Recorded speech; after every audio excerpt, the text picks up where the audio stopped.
From the dawn of man, indigenous people from every corner of the globe have spoken of things that have now been discounted as myth or legend. Things they saw, lived alongside by, were looked upon as deities or worshipped by gods. Things that present-day man refer to as entities, spirits, demons, cryptid creatures, extraterrestrials, and much more. But sadly, modern man, science and society has discounted what our ancestors spoke of as legend and myths. But there are those of us that know what the ancient ones spoke of is the truth. Those of us who are obsessed with finding out the truth. This search for answers brings us into the world of the unknown and unexplained. It brings us on the trail, in search of living legends. Please join us tonight in another part of our journey to find these answers and bring the truth out into the light. Welcome and thank you for listening.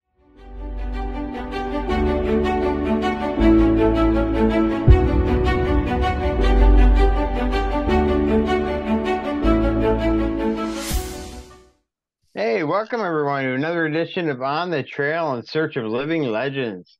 I apologize, Nick and I have it's been 3-4 weeks since we've had a show. Life kind of got in the way, both got busy, and we are back tonight with an awesome guest for you. Nick, you want to tell us what's happening tonight? Not only an awesome guest, but a famous guest. Yes, indeed. We have Jim, the Hitman Creachbaum, on. Jim's the producer of Night Dreams Talk Radio. They have their guy over there, Gary Anderson, who interviews people all the time. But Jim also has a pretty heavy-duty past in the paranormal and cryptozoology and you name it out there on his own. Yeah. So we're kind of honored to have Jim here, one of our big guests. Absolutely. In a long time. So our comeback show here is really going to slam it tonight. It's a good comeback. So Jim, how you doing? Yeah, I'm doing good, Nikki. Looking forward to being on the show, and we're gonna have a good time. Listen, I got enough material to cover many hours, so I'm sure we got some stuff. This is gonna be great. I mean, we're halfway through June already, and what is it over here? It's like 10 after 8 at night. Yeah, same here. Yep. Where are you at, Jim? What state are you in? I'm in Ohio, just a little bit south of Canton, Ohio. I'm just right off the highway. Yep. All right. So are you in a central time zone or Eastern? No, I'm Eastern time zone. Okay, good. I didn't know that. Okay. Oh yeah, I grew up with Eastern time zone, but just from producing the other shit, the Night Dreams, I talk to people all across the world, Australia. So I got these time zones all going through my head. I got them pretty well down right now. Yeah, it's a good thing. That is great. So Jill, let's just dive right into it. When did you start in like cryptids and paranormal and ufology and stuff like that? When did you start into that? Well, honestly, it first started for me when I was just a young and probably 3.5, about that age. But looking back, I didn't know I was having interaction with ghosts. I was 3.5. I didn't know what a ghost was or spirit. You know what I mean? Every day, and me and my mom, we talk about even today, I would go outside every day and play with this little Native American Indian boy. Every day we'd play outside. I just thought it was, I didn't know no better. I thought it was an Indian. Yeah. We'd play cowboys and Indians. I mean, that's what kids do, 3.5, 4, right? But every day I would ask him, because my mom fixed me lunch, like grilled cheese sandwich or something. And I would ask him, hey, come on in and have lunch with me, He goes, no, I'm not. I don't want to come in the house. He'd always say, I don't want to come in your house. And I didn't think no, what do I know? I'm 3.5, And so one day I finally asked him, why don't you come in my house and, eat lunch with me? My mom fixed you something to eat. She don't mind, And he says, I don't like the mean old man that's in the house. And he was right. There was this turned out to be like a spirit too. There was I don't know if he lived there years ago or what, but but I didn't know no better. I couldn't put things together. I'm 3.5. I'm stupid. I don't know, what do I know? But I would see this 3.5 or this old man, grumpy old man, just a grumpy old nasty man. And it scared me to even look mean. But this Yeah. Indian boy outside I played with, he knew he was in my house and he was scared of me. He didn't want to come in the house. Anyway, this led up to a point one day, I forget what happened, but like once a month or every weekend or something, my dad would take me to a little corner store and I'd get a Spider-Man comic book. I was big into Spider-Man. So I Mhm. thought, I'm going to go show my mom. I go up the steps and show my mom, hey, I got this new Spider-Man book. I said, oh, that's great. So I go back downstairs, and at the top of the stairs is this grumpy, angry, evil-looking old man, right? So I've Oh, got to get around him to get down the steps. So I kind of like scamper by him real quick, and I could feel in my back. He'd pushed me, like he'd give me oh one of man. these. Yeah, he gave me one of those. I could feel it right in the back of my back, and I went down them hardwood stairs head over heels. That was a rough one. Let me tell you, I went down them steps all the way. I mean, just tumbling. It's a wonder I didn't break my neck. On really, blood everywhere. It was just horrible. But Wow. oh So yeah, So he was a yeah, just to clarify, this was a spirit that was in your house? yeah. It was like an old spirit, just an angry, nasty old man. Now I didn't know it was a spirit. What do I know at three and a And half? But oh, looking, you thought it was a real person. yeah, it looked like a real Wow. person to me. And he's And standing. only wow. you Yeah, and the little American Indian boy could see it. he could see it too, and he was a spirit too, and he looked like a real boy to me at three and a half. I didn't Oh, know, yeah, Yeah. I didn't know no better. You know what I mean? And this angry guy was standing at the top of my stair. I could still, it gives me chills now. I had to like scamper by him to get by him. You know what I mean? And, Yeah. but I felt this in my back. Now you got to be a not a very nice person to push 3.5-year-old kids. Yeah. And I went head over, man. It was rough. I knocked my teeth out and everything. These baby teeth, but wow. that was horrible. That left a that left a psychological scar. I'm Sure. gonna tell you. And Mm. and thank God, because I talked to my mom now. Shortly after that, less than a month, we finally moved out of that house. But looking back, that was my first encounter with spirits. But I didn't know no better. But I can look back now, and yeah, that's what that was. Mm. Honestly, Wow. yeah. So he was a pretty malevolent spirit. Yeah, for anybody to Yeah. push, a 3.5-year-old Yeah. boy in the back, it was just like, well, look, but like this, the spirit of the Native American boy was afraid of him. He didn't even want to come in my house, Right. Right. you know? Wow. Wow. Yeah, yeah. And that Well, house, actually, that house it's next to a cemetery, and there was a great massacre of Christian Indians. What it oh, was, yeah, during the Revolutionary War, the Indians were neutral, so they didn't want to help the British or right. pretty much the rebels, the Americans. So after the war, or close to the end of the war, the both sides thought they helped the other side, and the one, I forget who it was. I think it was the Americans or somebody. One of us, they bring them in, like 96 of them. They massacred men, women, and children right there. And there was a big mound and everything, memorials. But it Oh, was, that happened probably 100 yards from our house. well, wow. Yeah, No yeah, wonder he had stuff He going had a on, lot of activity. Yeah, a lot of right. activity, Ex- spiritual activity going on. Exactly. And I learned all this years later. I didn't learn it at 3.5, of course, but I learned it all years later, because something like that stays in your mind. You know what I mean? Like, what I look back years later, like, what happened here? I got to find out. Yeah. You know. 100 So yards from your years went house. by and you Wow. moved. And when did you actually get into like a study of it? Or did you? Oh yeah. So, and here was the thing, growing up, being a teenager, and I still could see spirits. Some people it wears off, but it was still kind of with me, and I didn't want to know nothing to do with it. Nick and Jeremiah, I kept trying to, I had other things on my mind. You know what I mean? like, Yeah. Sure. like, Yeah. sports and women. Like most. Yeah. Absolutely. Right. I don't want to be bothered with this stuff, so I tried to put it on, and went and do with it. So you can only do that for so long, and it catches up with you. So it was catching up with me. And I even had a date. I entitled it "A Date from Hell." I was like a junior in high school. I had this 70 Chevelle, right? It was Oh, nice. it was a bad car. Let me tell you. Nice. I wish 427. no, it only had a 350 in it, but it would. Ah, If you punched it, it would just spin in circles till your tires melted off. I mean, Oh, I bet. it was Chevelles are awesome. it was incredible. That car was fast. And so anyway, there was this really popular girl in the school, and I finally talked to her, going out with her. She said, "I'll go out with you, but don't tell nobody." And what I care? I don't care. I said, "Sure, I won't tell nobody. I don't care. I won't say nothing. I promise." Wink, wink. Right.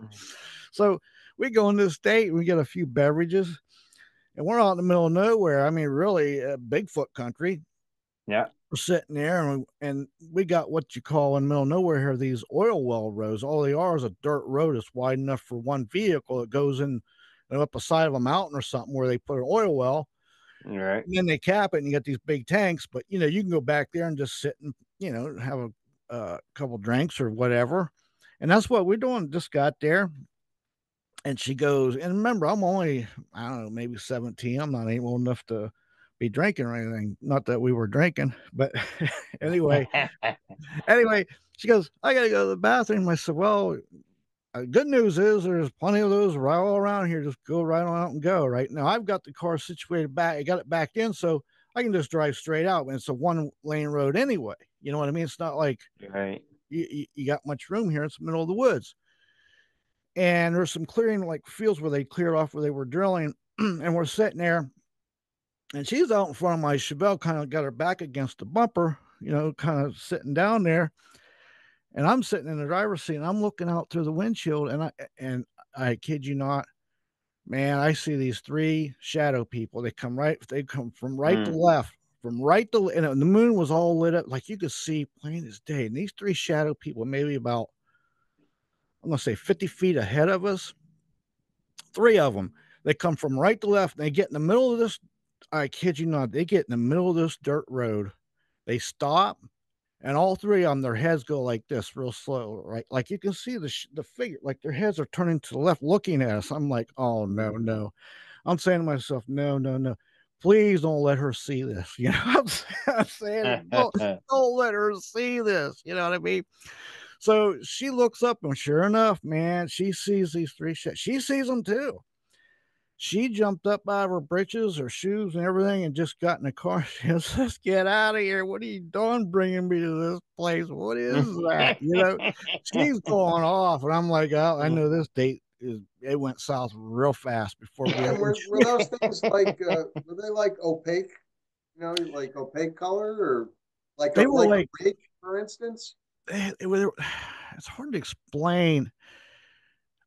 It's almost like they were just black. It looked like figures of people, but just no, you couldn't see them, but just black. But they all 3 looked like, and they were all different sizes. Oh, they were dark. Okay. Yeah, they were dark. And the impression I got, they were probably Native American, maybe. I don't know. I'm thinking they were spirits of some sort, but the way they stopped and they just like mechanically just turned like you could see like their heads and a little bit of their body turned to look at us. And that was a creep factor and alone, especially when you're 17, you got your date in front of you. She's seen it. She jumped out of her britches and left her shoes and got in the car. And she said, now it gets better because she says, she's going off like I did this on purpose or something. Believe me, that's the last thing I wanted to happen. I'm sitting there praying, "God, please don't let her see this," because I know what's going to happen. She sees it. So she's demanding that we leave. But here's the kicker, Jeremiah and Nikki. There's only one way out of here, and they're standing in the middle of the road. Okay. Okay. So you know what? We left. So I go, and here's the thing. I had to drive through these 3 shadow people to get out of here. Get out of here. Oh, man. The anxiety level was through the roof. Just thinking about it now. But yeah, and when we went through them, I was like, you could honestly, it felt like a drop in the temperature, at least 5 degrees when you went through them. And I tried to go through them as fast as I could because I didn't want any of them get in the back seat and come home with us either. Right. Oh, but that was a date that went south, and that was, like about 17 years old. Another encounter with some spirits in the middle of nowhere, and needless to say, that date didn't last very long. long. She never talked to me ever again after that either. Oh, so she never went out with you again? Oh no, she didn't want. No, she didn't want nothing to do with it. No, no. That one went south real quick. But then fast forward, I'd doing some jobs, and I moved to the East Coast, like in Jersey and Massachusetts and Rhode Island, different places, and there's a lot of old haunted places on the East Coast. Let me tell you, a lot of old spirit history. And this is in the in the mid '80s. I started studying demonology, and I was reading all this stuff on all these different things. And then when I moved over there in the kind of late '80s, what I would do, I had a few friends over there, and I would by myself, which you shouldn't do. I would go, pretty much ghost hunting by myself or investigate these places. I was just fearless. I just do it myself, which you shouldn't do. I don't recommend anybody do that. Looking back, it was pretty stupid, but that's what I would do, and thankfully I studied all this stuff because fast forward in the mid '90s, early '90s, early '90s, somebody I knew, their friend had, well, unbeknownst to us and to them, was playing with a Ouija board by themselves. Okay. Never. We didn't know that. All I know was they come in because they knew I had studied this stuff, and I was very well versed in all these kind of things paranormal. They didn't know what to do. Now remember, this is early '90s, late '80s probably, and they were freaking out. It's like, hey, there's something going on with our friend here. Can you, I'm like, well, what's going on? They said, look, they're only like 19, 20 years old. They're speaking languages that they should not be speaking. Oh, God. Foaming at the mouth, just you can name the symptoms. It was happening. So I go, and it was just up the street. So I go there, and it looked like inside this house, it looked like a wild animal, just like a Tasmanian devil. I mean, the house was tore up. They had tore the house up, and foaming at the mouth, speaking languages they shouldn't be speaking. Honestly, it was freaky, to say the least. Yeah. So we didn't know what was going on, but come to find out, what had happened, a friend of theirs, I guess the grandmother or something, died, and people were very sad. They wanted to communicate with them, so they used a Ouija board and playing by themselves on top of that. And whatever was on the other end of this Ouija board wasn't the grandmother. It was saying it was the grandmother. Okay. Sure. It was lulling them in, get them to drop their guard. And then it pounced on them, and it, lack of better terms, possessed this person. Okay. Mm-hmm. The only good news out of all this, it hadn't been in them very long, maybe just an hour or two. In other words, it hadn't been in them for a while and took roots. Yeah. Right. So, long story short, it took me and the other two guys 5.5 hours to finally exorcise this thing out of this person. Damn. And I'm going to tell you, it changed all of our lives that day. It took a lot out of it. That was my first impromptu exorcism. I mean, what do you do? I mean, we cared about the people. Do you wait? And maybe it gets worse because it's hard to get these things approved by the right authorities. It's just something we took a vote on. We did it. We were successful. We got it done with. Found out what the problem was. And the weird part was, and this is an old cliche, but this really happened. This person took that Ouija board and threw it in the freaking ocean, okay? Because they live close to the water. That thing came back, Jeremiah and Nikki. It came back. Oh, wow. Back in the garage like a day or two later. Oh, my God. Yeah. I've heard these stories before. I actually experienced this. Not me personally, but they did. And then I went there and I properly exposed it by sealing it in some salt water and burying it and getting it where it wouldn't come out or reappear. That's weird. I don't even know how that happens, but I've read other reports and other cases where that has happened. But that was the first encounter with that kind of stuff down that road. But that's what I would do. I would go to these places on the weekends because I was working most of the week. Then weekends I would go to investigate places. Another place I investigated, that I used to fish there all the time, and every time I would go fishing, because even tonight I took off bass fishing to do your show. I like Yeah. a lot of fishing. So I was fishing for actually brown trout. And this woods and land I was on, every time I would go there to fish, it just felt like you wanted to get sick to your stomach. You always felt like something was Mm. looking at you or watching. You just felt creepy. But there was good fish in there, and sometimes I would suffer through it, and I was like, "What is going on here?" So then about a year went by, and a friend of mine says, "Hey, it was Halloween, I think about 1988 or 89." He goes, because he was scout. I call him my scout. He give me these good places to go investigate. And he says, "Hey, there's something going on tonight. I heard my sister heard him talking, and it was near this place where I was fishing."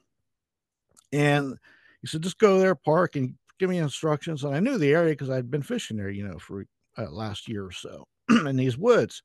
So anyway, I get there and I park my car, and I'm going through the woods where they told me to go, and I can hear faintly sounds like people chanting, right? Mm. I'm like, that's weird. So I get up over this ridge and I can see where there must be a fire. When you can see a fire like over a ridge, you can see like there's light, like, Yep. pulsing. Right, right.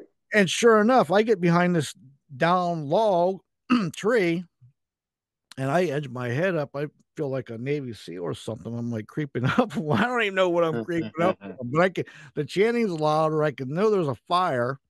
So I peek my head up over, and it's probably about, let's say 50 yards away, 40 yards away. There's this big tree in the middle of this little field. There's a table next to the tree. There's a goat chained to the table. There's a machete on the table. There's about 12, Oh 13 God. people. They got robes on, like just something right out of a movie. Movie. Yeah. I am not kidding you. This is an 88.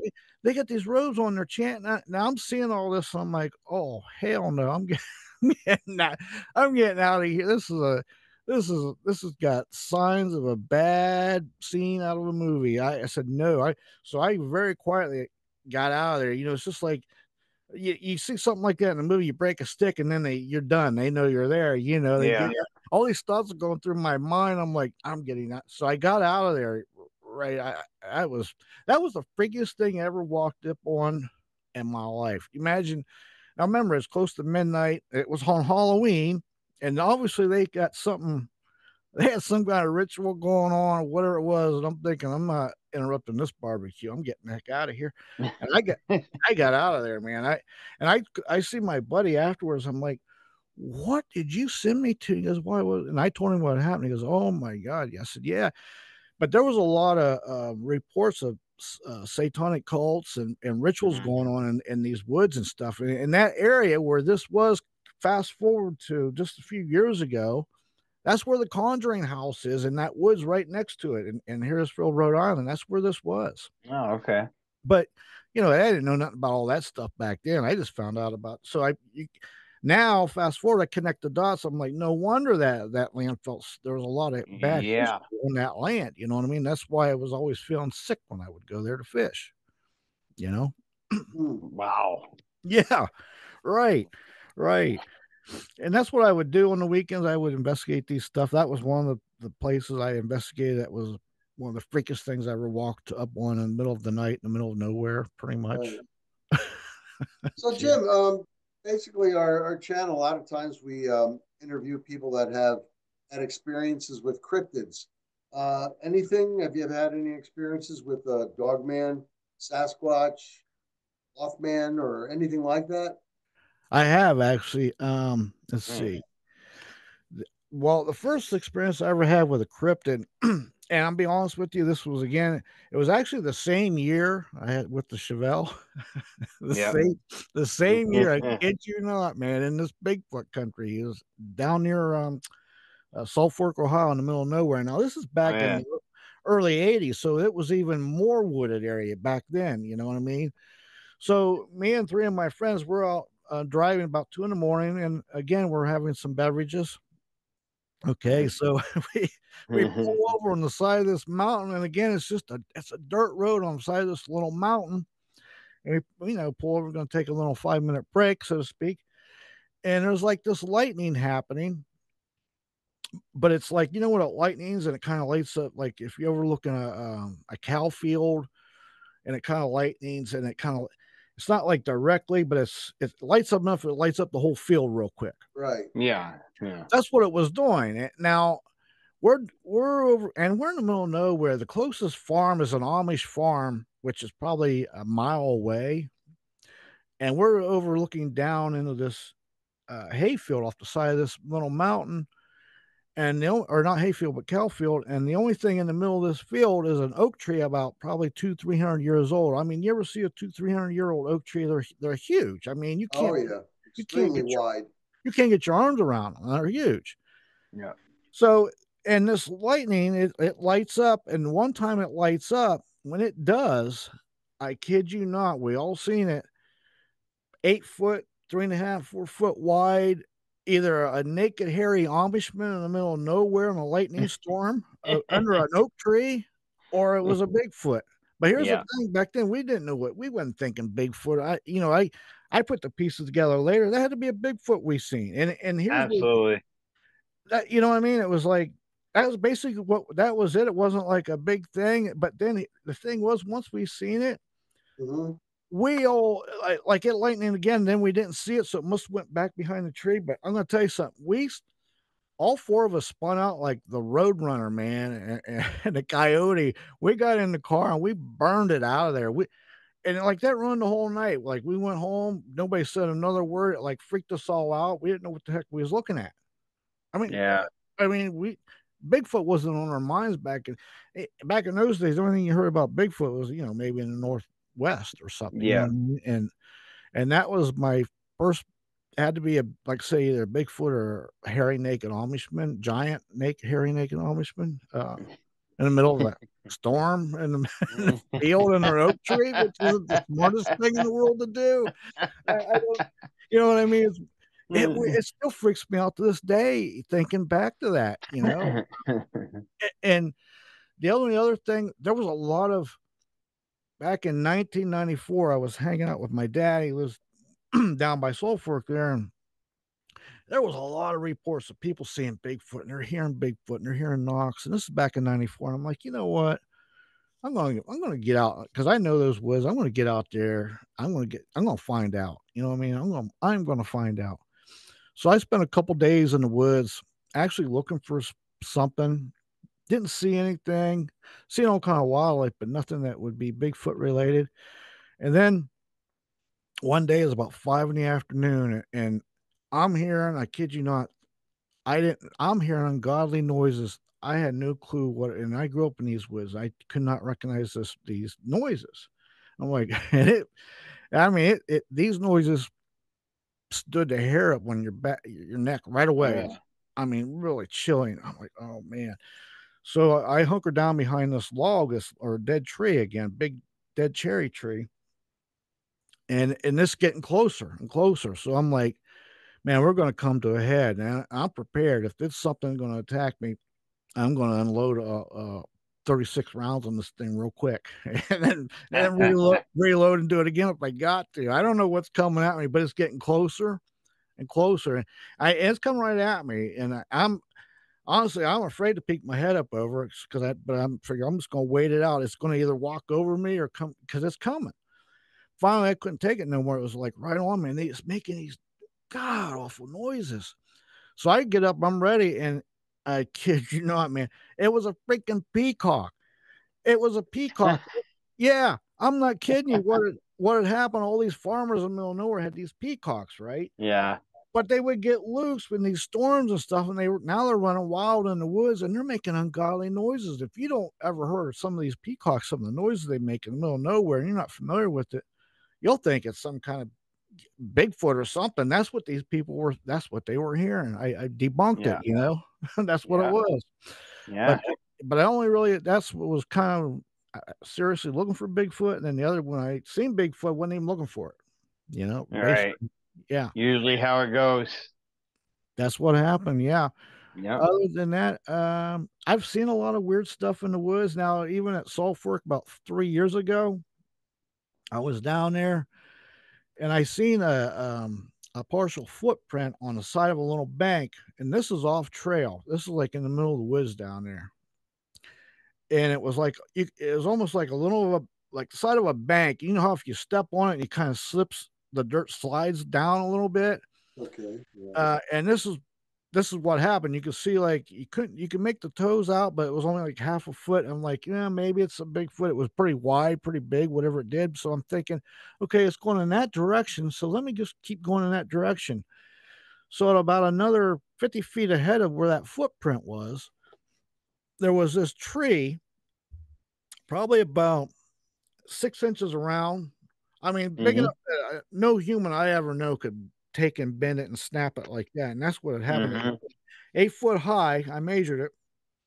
Looked like somebody took a hold of it and just bent it down and snapped it. Now, I looked at all the area around there. Was no other trees broken. So in other words, if it was, and this is in the summertime, and it was a fresh break, so it wasn't like, and it wasn't lightning. There's no burns on it because there was no. You could tell lightning didn't do it, and if the wind did it, how did it pick out one 6-inch sapling and no other? There was no other breaks anywhere to be seen, and it was 8 foot high. This sapling, and it was in direct line with that footprint. I took pictures of it and everything, so I don't know if it was Bigfoot or not, but I mean, it didn't make sense. Whatever, I don't know what else would have broke that tree. Yeah. So that was my only really experiences with any kind of cryptids. I've never, and believe me, I've been in the woods a lot of places. And the only time I really seen one was when I wasn't even looking for them. Sure. Yeah. That's usually the time you're going to find them. They're going to find you. Is when you're not looking for them. Yeah. Absolutely. Wasn't even looking for them. Wow. How about any UFO experiences? Yeah. Got 2 of those when I was about first grade. And this is again, kind of in the wooded area. We kind of lived outside. Yeah, it was in the woods. I was about first grade, maybe 7 years old. Middle of the day, I'm outside playing. I look up, and I kid you not, the classic saucer, not very big, maybe 40 feet across. Your classic cliche saucer. That's what I saw, and it was going so slow across the sky, and it wasn't very high up, maybe 1,000 feet. And it was, I don't even know how it didn't fall out of the sky because it was like just barely moving. Nick and Jeremiah. Wow. It was barely moving, and I watched it for a while. I ran in the house, told my mom, I said, "Man, Mom, there's a flying saucer out there," because I seen those documentaries like In Search of, or something like that. It was like a movie I seen, a documentary, and that's what it looked like. And she goes, "Oh, you're just making this imagination from what you saw in that documentary that we went." I said, "No, I'm not kidding." She wouldn't even go out and look, but that was the first UFO I'd seen, And then the other one that I seen that I can say was UFO was in 2019. It was July 19th, and it was 2:00 in the afternoon. I figured, you know what, I'm going to walk uptown and get some ice cream, a couple blocks. So I'm walking, and something just told me to look. I look up in the sky, and I kid you not, that video, when they reenact with those pilots scene, they call it a tic tac. Tic tac, yeah. Yeah, a white tic tac. That is exactly what I saw. Wow. I'm not kidding. It's exactly what I saw was this tic tac. Now, the weird part was I'm watching and I'm so like in shock of what I'm seeing. I didn't even think, hey, let me get my phone out and videotape this thing. Yeah. Right? Yeah. It's high up, but not real high up. It's up in the clouds, but it's not behind the clouds yet. And I can see it plain as day. And then I'm thinking, hey, let me get a picture of this instead of a video. So I did get some pictures of it. But so this white tic tac, it comes in, it gets behind this big cloud, but it never comes out behind the cloud again. So I don't know if it took off like in a direction that was completely behind the cloud, like way up. I don't know what it did. It never came out again from that. But I witnessed it. I was in such shock and awe. I didn't even video it, but I did get some pictures of it though. Wow. So it never came out. It never came out. Because once I seen that, I wasn't going to, like, I waited for, had to be 10 minutes. I waited till the clouds left. Like, you know what I mean? So it's like, what happened to it, I do not know. It never came out, but it was a white Tic Tac, exactly what it was. Wow. Exactly. Yep. Yep. That's interesting that it never came out. Yeah, that was freaky. It never came out. So the only thing I can figure was either it left so fast that I didn't even see it Yeah. leave, or it just went in the direction that the cloud was between me and it the whole time. Right. Right. Yep. Right. Have you ever had any experiences with anything else, any other type of cryptid? You know, the reptilians or anything like that? With the rakes, Let's see. Mothman, I, lizard Mothman. man, I'll tell you what. skunk ape. There was another time. I think, looking back, and this is before I knew what a dog man was. Okay. I thought about this before. This probably was a dog man, because I'm going to tell you why. I was living in Rhode Island at the time, and this was about 2 or 3 in the morning. Something had chased a big rabbit underneath the we had this little metal shed, and it sounded like we rode off as a coyote, but I don't think it was a coyote, and I'm going to tell you why. Because the side of this shed, Mm.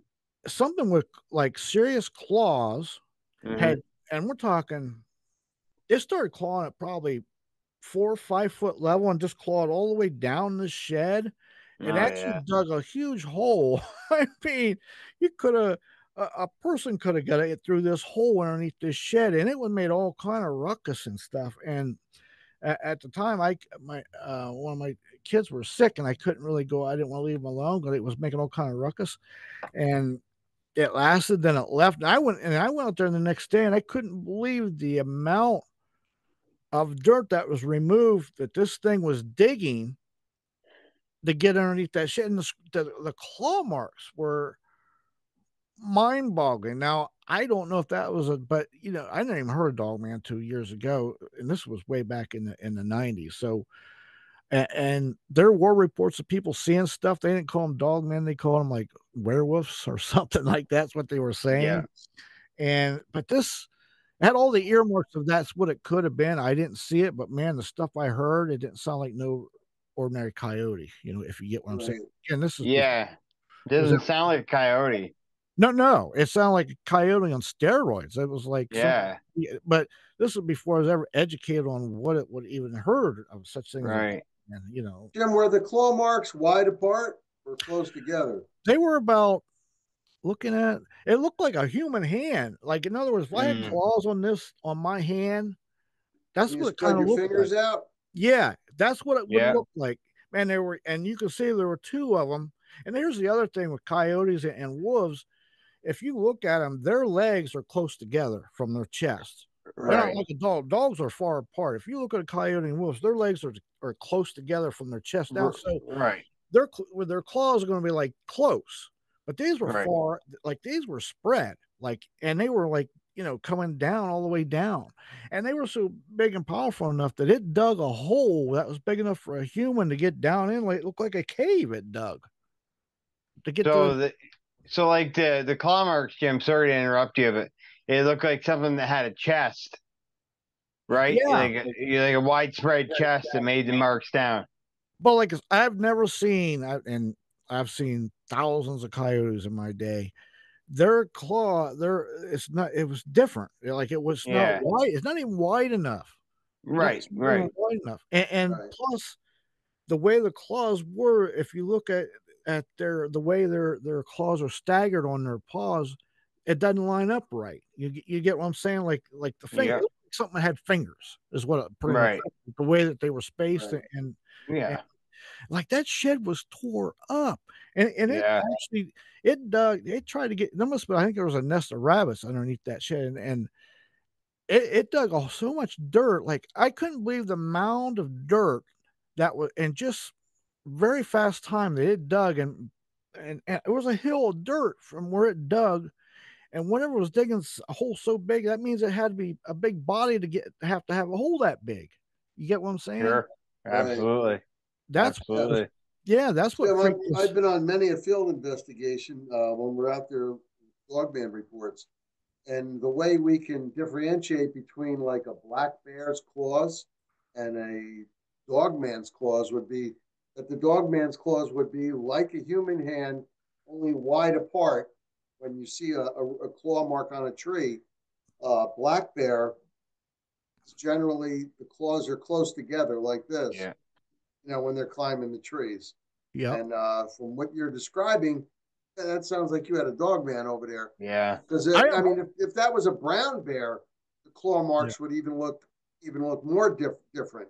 Well, Yeah. and here's the thing, because this really stayed on my mind for years, and then once I started getting educated here about dogman, and from you, Nikki and Jeremiah, the stuff you do, research this stuff, and I'm look back at what I seen and what I witnessed from that hole it dug trying to get to these rabbits and the claw marks, and it did. It looked like somebody. If I had claws on my hand, it looked like I was going like this, digging to try to get in this shed. Right. And Yeah. and being educated on now what dogman is and looking back, man, it checks a lot of the boxes. And what I Sure. heard too, the howling was not the noises it was making was I've never heard these sounds before. I grew up in the woods. Yeah. I couldn't pinpoint what it was. Yeah, you'd be able to tell what a coyote sounds like easy. Yeah. Being out in the woods and everything. Right. There's a big difference. I've heard coyotes on my, and we used to trap them because they're a nuisance and stuff. But Sure. the other mind-boggling thing, Nikki and Jeremiah, was the size of that hole that it dug to get underneath that shed was just mind-boggling. I mean, it was wide enough for a big body, something. It had to dig big enough for it to get itself under there, and whatever that was, it was 2.5, 3 foot wide hole. Oh wow. I mean, there was a mountain of dirt where it dug, and that takes a lot of energy and something big to do right. that. And it did it quick. It wasn't like it Yeah. spent all night doing this. Right. Mind blowing. Wow. Definitely not a Bigfoot, Jay. That sounds No, to me definitely like not a dogman Squatch. there. Yeah. No, and here's the thing where I was living in, right? They don't have black bears. There's no bears. There's very few coyotes. There is coyotes. There's no wolves. There's no even a big dog wouldn't do what that. No. It's not. It doesn't add up. No, not at all. And not with the claw marks you're describing. And the only other thing I did see, and it was in the same freaking house too, the same year. And this was about 4 months after this incident. And we wanted, because me and my friend of mine, a neighbor, were like, because he had heard this stuff too. And we're like, this thing comes around again. We want to know what, we was curious. What is this? You know what I mean? Is there Right. we was trying, maybe it is a bear, even though there's no bear. We don't know. Maybe, and a lot of people then, there was a lot of drug dealers that had exotic animals. We thought maybe one got loose or we let it, you know what I mean? We were just trying to rationalize what's going on here. So, so this other night, all the neighbors, there was a couple of neighbors had their dogs were going crazy. Okay. So we're like, something's out here. So we had this pretty good spotlight, and we're scanning the edges because where we lived on like just outskirts of town, but it was all woods for miles. And and this thing that came there before came out of them woods. And so we're looking, and I kid you not, we spotted this huge black cat. Now, it wasn't a house cat, but it wasn't big. It wasn't big enough to say, "Oh, look, that's a freaking jaguar." But it was. Now this thing had to be about. It's hard to describe. It wasn't big as a mountain lion, but it was way bigger than a house cat. And when I say bigger, I don't mean like overfed fat one. I'm talking. This thing was 2.5 foot from back to ground. I mean, it was big, and it was a good. Probably 3.5 foot long. You know what I mean? It wasn't a giant cat, but it was way bigger than it wasn't a house cat either. We don't know what the heck it was, and it was black. I'd say lynx, but you guys don't get lynx down that way. This cat wasn't a lynx because this cat had a long tail. Oh, okay. Yeah, and it was all black. Yeah. But its head was different. It wasn't a house cat because you can tell their heads they have a certain signature to them, and it wasn't a house cat. We spot the spotlight on it, and my neighbor there, he goes, "Oh," he said, "Oh hell no, I'm going back in the house." He went back in. But it was like being stealthy, going in the woods, right inside the woods, wood line. But I don't think that was, and I don't think that's what was dug that hole there to get to them rabbits, because No, it just not wasn't from big those enough. claw marks Yeah. you described. Right, No, it wouldn't not at match all. up. Exactly. Yep. How much did you say this cat weighed, Jim? If you could put a estimate on it. If I had to guess, this cat had to go, give or take, 15, 20 pounds, probably 80 pounds, 75. Wow. Yeah. Oh no, this was, and it wasn't fat. It was a good, I'm going to say from the middle of the back to the ground, probably 2.5 feet, maybe 3. And from head to just its butt and on his tail was a good 3 foot, you know. Wow. That's what made it was way bigger than a house cat, but it wasn't Sure. as big as a mountain lion or anything like that. It was kind Okay. of like in between. You know, I don't know what it could be, and it was all black. Wow. Could have been a juvenile jaguar. It could have been. Again, like I say, there was a lot of reports of people. Right. There was a lot of drugs and a lot of drug dealers. They was getting raided, they would just turn their animals loose, and they had a lot of people had exotic animals. You know what I mean? Well, even all that being aside, just because you know they don't have mountain lions in New Jersey doesn't mean a mountain lion couldn't cross state borders and show up there. True. I'm just saying, you never know. But I think that probably what happened was those drug dealers with their exotic animals just let them loose. Yeah, it sounds logical.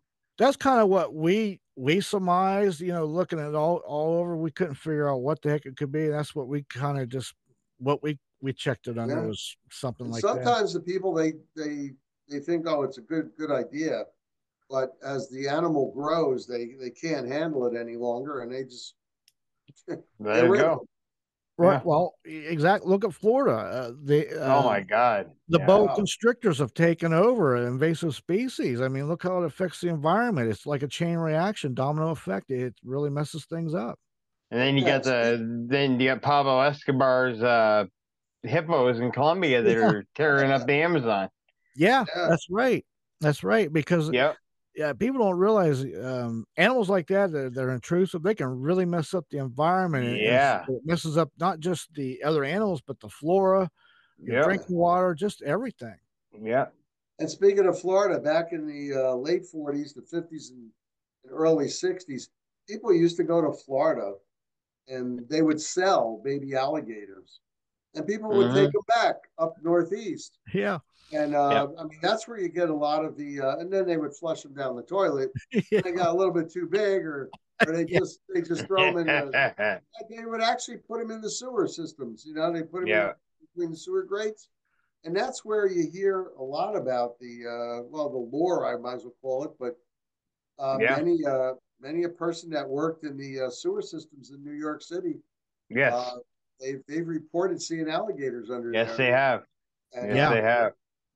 And I do know, I mean, I not only do I study cryptozoology and zoology, but I study a lot of different lore and things that happen, you know, in the different cities. And I know for quite a while there in the late 60s, there were at least a dozen reports that I could put my finger on, and they were in the newspaper, of snakes coming out of toilet bowls. Oh, God. Some of the apartment complexes in New York City. Yeah. In New York City. I mean, and there was one lady in particular, she's very famous because she just had gone to the bathroom, flushed the toilet, went back in to make sure she put the seat down, and what was staring at her was a big snake. Oh, man. Oh, my God. She got off the pot just in time. Yeah. Let me tell you something. Surprise, you know, it's like Nikki, Jeremiah, some people don't get off the pot in the right time, especially in Florida. That would be horrifying. You imagine you're sitting there and you feel a little nibble, and then you know it's a snake. How do you let the thing come straight up, and you're like, whoa. Yeah, listen, that's a good way to get snake PTSD, right? Yeah, you got that, right? Ever want to go to the bathroom again, you know? Yeah, because listen, those things live in water. That's like a highway for them. They're directly Yeah, into your house. they thrive in it. Yeah, Damn. exactly. It's like what you said earlier, Jim. What's going on in Florida? I mean, they're just thriving in that environment. Big time. And they've got invasive lizards. Yep. They got big lizards in trees. And when Yeah. they had that cold spell there, they would fall out of the trees. These big lizards. I'm not talking little ones. We're talking 2, 3 Out of footers. 5-footers. Yeah. Right, Yeah, 4 or 5 footers. Yeah. Just recently, there was a rash of lizards on the roadways going into people's backyards in Florida. It was on the news, and it was on the internet too. You could see people taking pictures of them, posting them up. Yeah. I do know. Oh God, this is going back about 10 years ago when I was in Florida for a little while.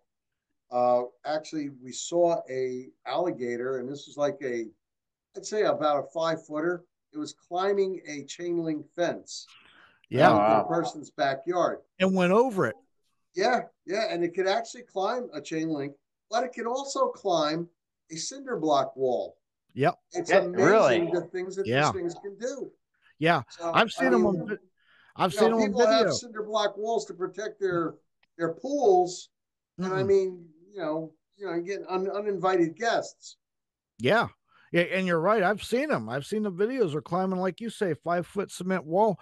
Listen, I've lived in Florida. A lot of people got swimming pools, and Yeah. listen, I learned a long time ago. I don't dive in any pool before I look in it first because even a little 2-foot alligator can take off a toe or a finger. Let me Oh tell you. yeah, Oh, sure. big damage. Yeah. He, Yeah. and the thing about gators people don't realize is I've lived there.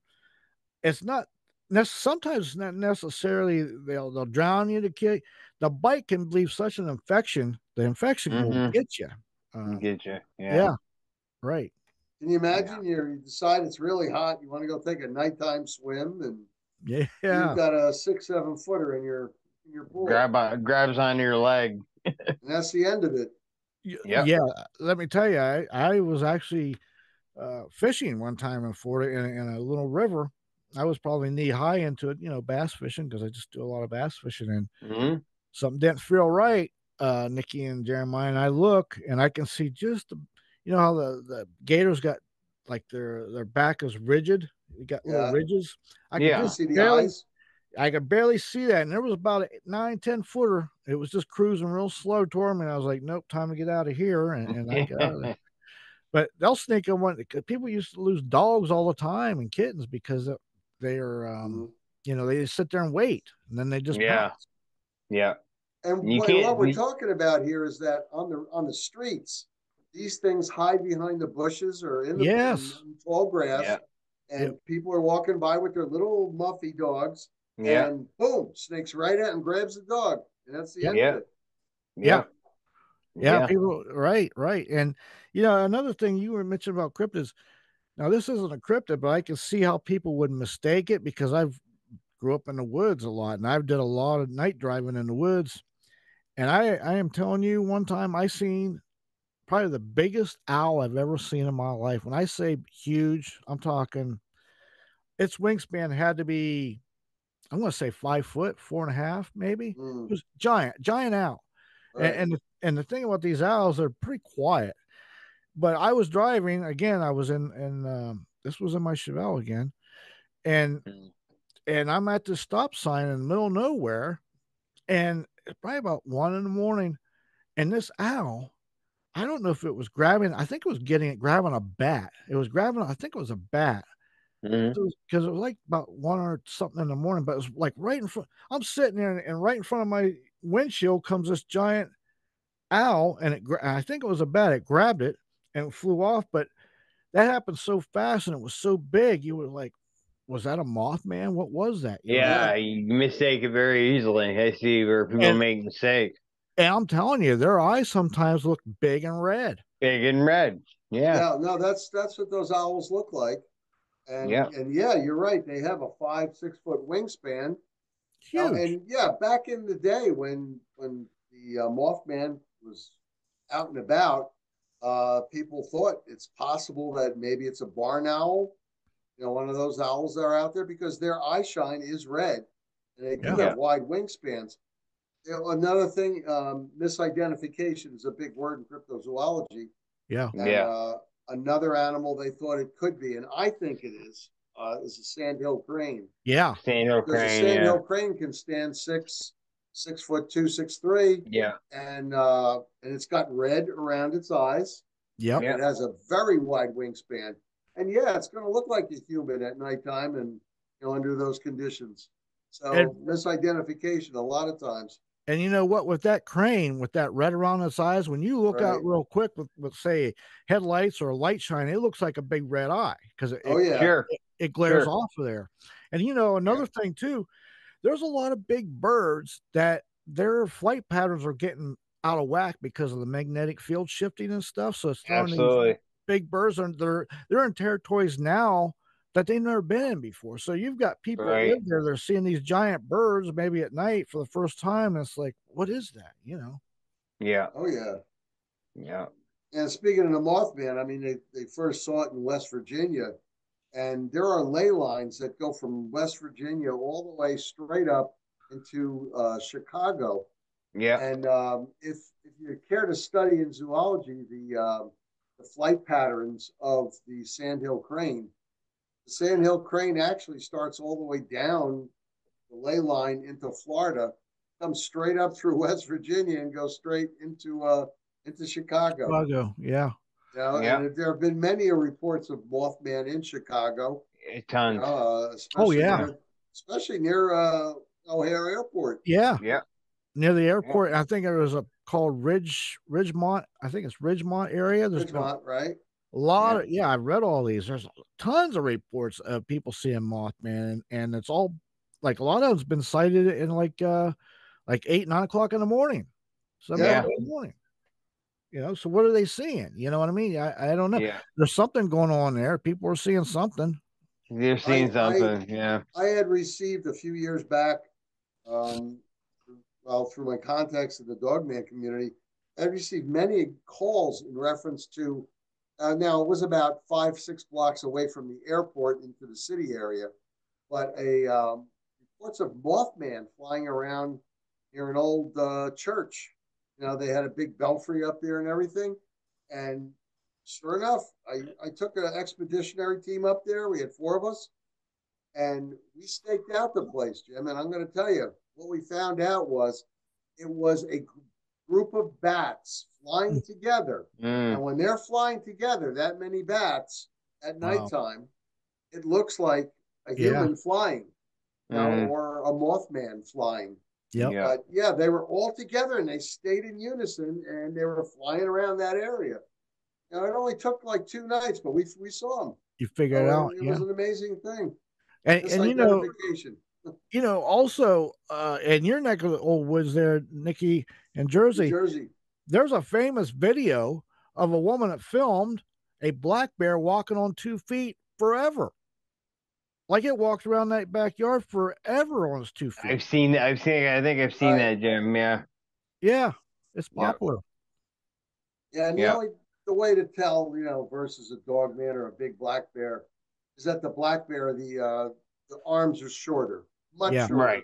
Right. A dog man is depicted with arms that go down past its knees when it's bipedal. But I mean, I have a video of a dog, regular dog walking. This lady, videotaped her dog. The dog was walking around for over an hour on 2 legs. It's just weird. Yeah, it is unexplained things in life. Yeah, right, exactly. But that's pretty much my history. Without pretty simple with the cryptids in my life and UFOs. Pretty much. Hey, Jim, tell me a little bit about your studio there. Where are you? That looks like brick behind you. Yeah, it's my brick wall. It's actually it's it's my little studio I got here in my house. I got it set up. It's not bad unless it's about 100 degrees outside, then it gets kind of hot. Right. With all these speakers and what is that, like a basement or? No, it's like a middle living room. I've converted it. Yep. Oh, nice. Oh, that's something. Yeah. And now what is that red box back there over your left shoulder? That's a refrigerator. Oh, okay. okay. See? Nice. It's Oh, old. look at that. Yep, this is an old refrigerator.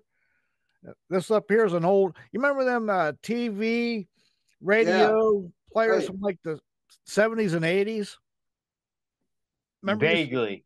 people used to go camping. They'd bring them. It was like, Yep. Yeah, the little portable ones with the yeah, antennas. Yes, yes, that's never. yes. It's never been used. Still an original box. Oh Oh, my wow. God. Yeah, from the 70s, 80s, something like that. But yeah, Wow. that was a big thing back when people would No, it go was. And camping. believe it or not, I got one from my grandmother, and I actually have it. It's a little small thing. Yeah, Problem is, I can't even try it out because they lost the power cord to it. oh shoot, yeah, I yeah. would have loved to have tried it out.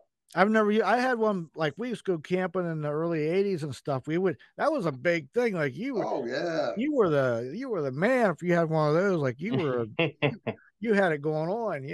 If you had that in a 350 Chevelle, you know. I did. You're all Yeah, set there. I did. So when did you get rid of that thing? Thank God. Right? Oh man, I tell you what, I've had some nice cars. I even had a '70 Nova that had a rare three Nice. had the rare 302 in it with the Oh uh, wow. yeah, and this thing that Nova 70 Nova, it had the rare 302 in it, but I had I think a 950 Rochester on it. Oh, Listen, I got that. four barrel Rochester Yeah. car. Oh yeah, man, this thing. Yeah. Um. Woo. Oh yeah, my God, this car was incredibly fast. This Nova. Now, I bought this car, and I kid you not, I paid $25 for it. Right, $25. 25 bucks. Wow. $25. I'm not even kidding you. It was like, oh, I think I was a no, I was a junior and or sophomore, I think. But anyway, I bought it the night before first day of school of I think my sophomore, junior, or whatever it was. So the next, and I put $5 in it, got 5 gallons of gas. Okay.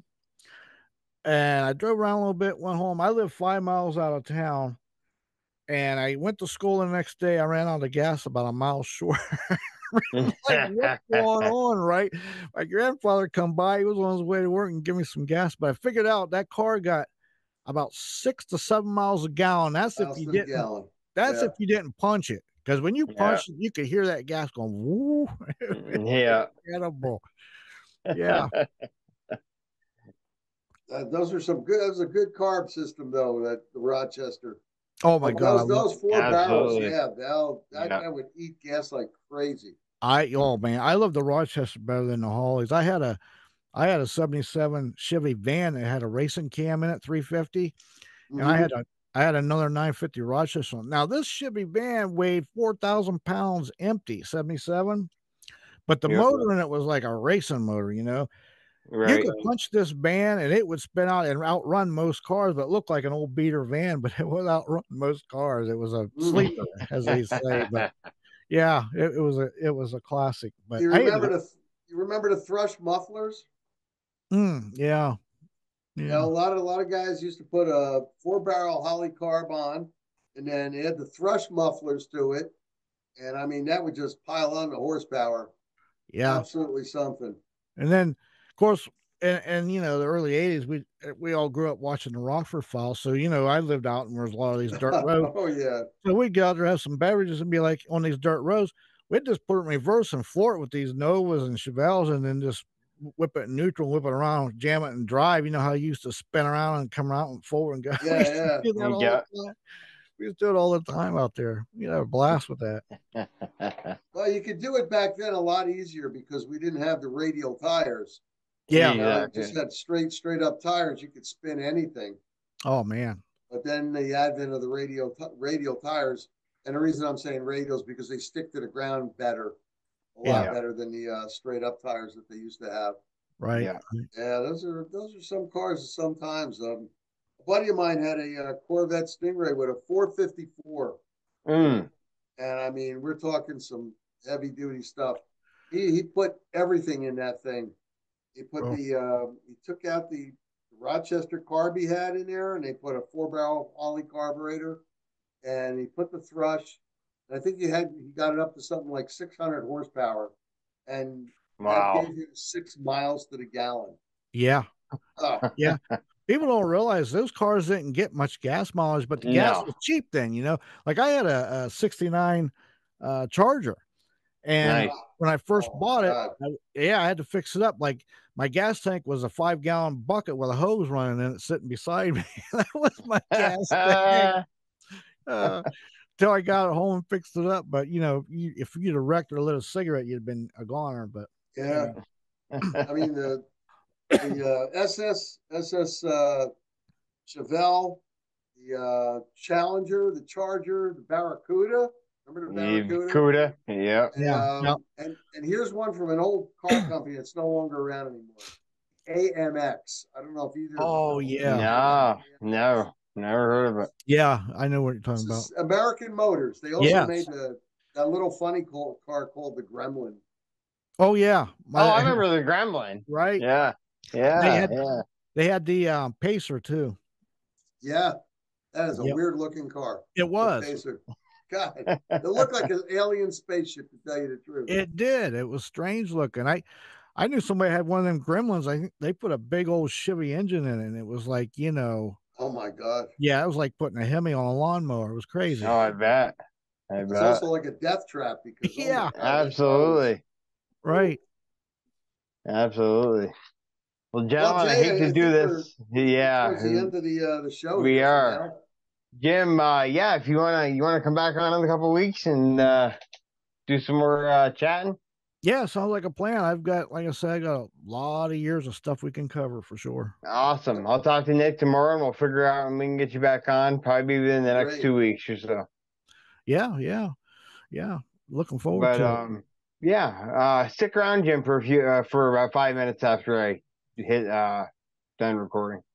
Yeah, sure will. But thanks everyone for listening in. Jim, any shout outs you want to give to? Any shout outs you want to? Check out my show, JC the Hitman Show, Night Dreams Talk Radio Network, every Wednesday, 9 p.m. Eastern. And you can check out my website too, jcthehitmanshow.com. Awesome. Jim, it was great having you on, and awesome, nice Jim. On the other side of the border over here when we're talking with you. Yeah, absolutely. Thank you so much for having me on. It's been nice chatting. Thank you for coming on, Jim, and we'll see you again in a couple of weeks, bud. You got it. All right, everyone, have a good night. Good night, everyone. Everybody be safe out there. Absolutely.